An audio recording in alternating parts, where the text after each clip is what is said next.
Hi, I'm Dr. Bertice Berry, and I really need to tell you this story. Yesterday, some of my girls were over, and so my little granddaughter was here as well. And she's still a toddler, so she likes to be bounced on my knee.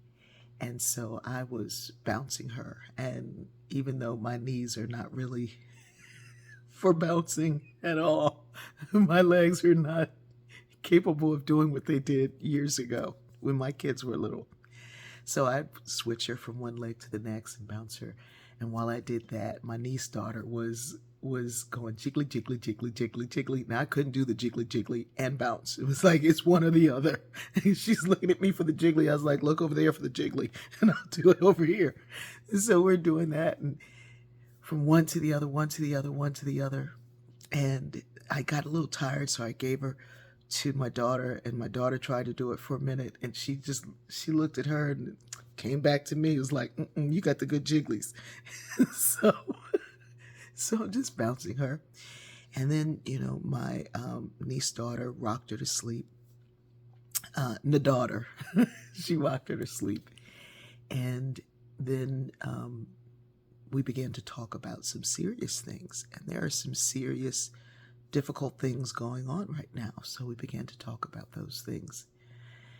And things got heavy, and I realized that we were so weighted with the things that are going on that we're not in our creative mode.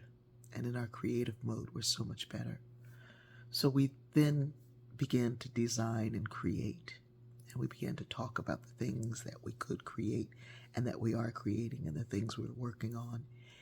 And as we shifted from those things into the other things, we were back in the jiggly, jiggly, jiggly.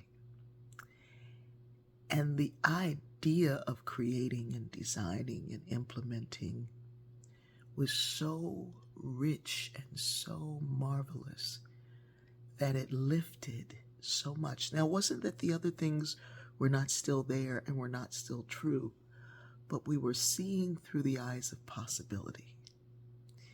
And so today I'd invite you to look at what's going on and what's happening and how you can change those things. And then look through the eyes of possibility. Because when you look at what you can create, produce, implement, you're not so focused on what is wrong. You're creating what can be better. I love you.